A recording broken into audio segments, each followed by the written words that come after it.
Here is an example table that is set up. I'm using Excel because it's just a good way to visualize this, and it could be a good place to start. Like I say, you can actually just do this with pen and paper as far as showing the relationships, and you'll see this at the end of this piece.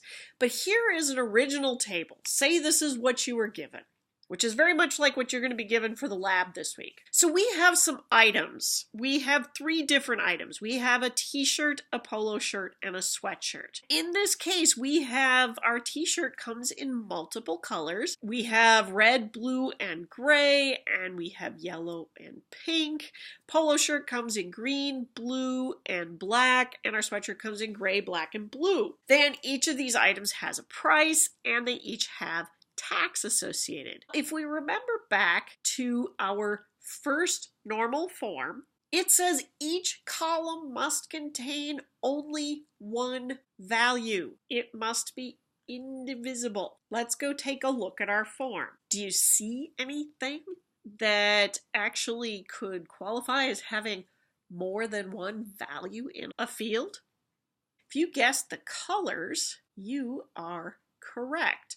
We would need to pull these out so they are each on their own record. Let's take a look and see what this actually results. In this case, our item becomes our primary key. So this table has now been first form normalized. We've taken out those fields that had multiple entries in them. So now instead of, let's bounce back here. Now instead of t-shirt where we have red, blue, and gray, we have t-shirt red, we have t-shirt blue, t-shirt gray.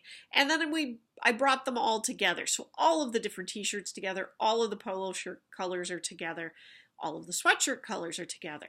So in this case, if we think about item as our primary key, it isn't completely in this case, but red is in this case dependent on our primary key. It does not meet our second normal form because price and tax, they don't rely on both the item and the color. They rely on just the item. That $15 t-shirt is not associated with being red or with blue because if we look at this line right here, this t-shirt is blue and it's $15. But if we go down here, we have a polo shirt that's $22 and this is blue, and we have a sweatshirt that's $35 and it is blue. So we know that price is not related to the color, but it is related to the item because in all cases our t-shirts are $15.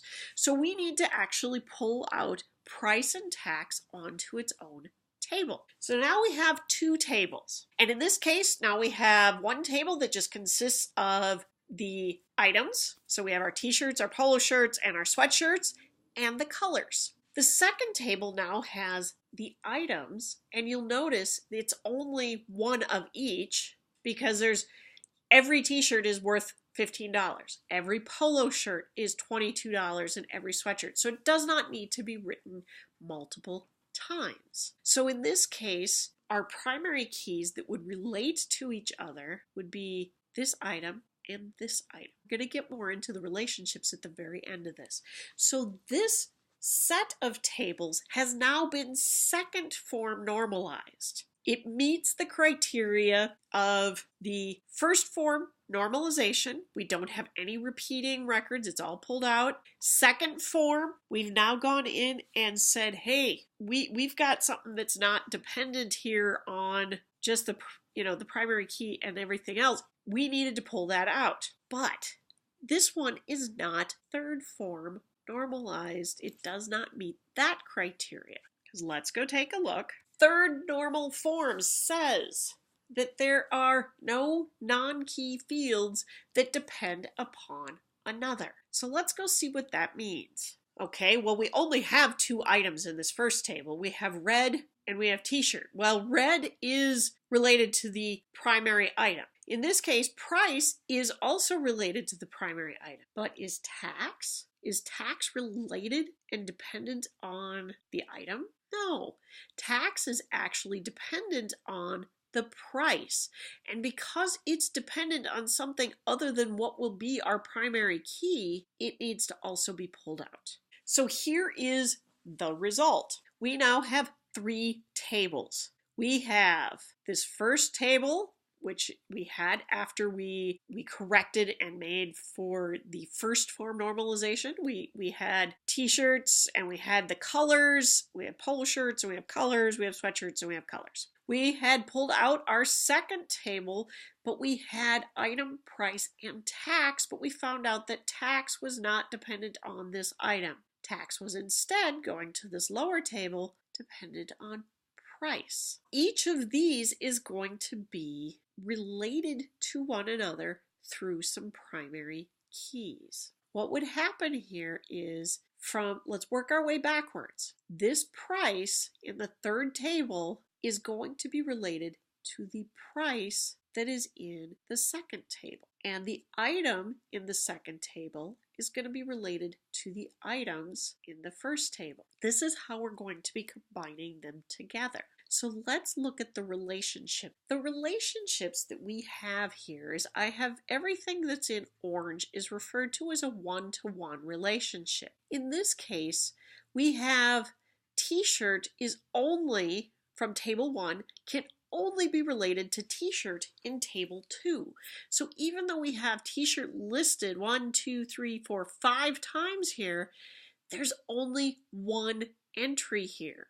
So each record from the first table can only be related to one record on the second table. But the reverse is not true. Everything that's in green is a one-to-many relationship. So as you can see, we can look at our polo shirt and it's listed only one time in this second table, but there are 3 occurrences of it back in the first table. So it is a one-to-many when we look at it this way, but it's one-to-one when we go the other direction. Likewise, when we look at our second and third tables, each item only has one price associated with it. So there is a sweatshirt is only worth $35. A polo shirt is only worth $22 and a t-shirt is worth $15.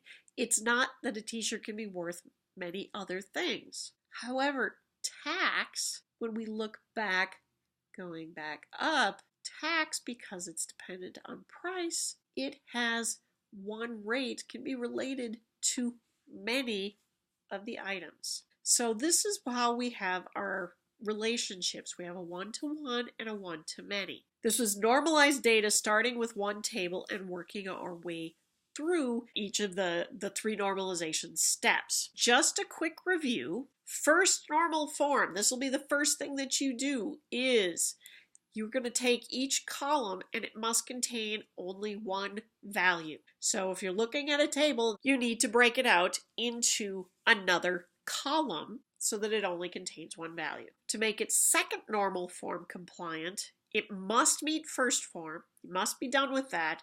And then we need to make sure that every column that is not a key must be dependent upon the primary key. And third normal form.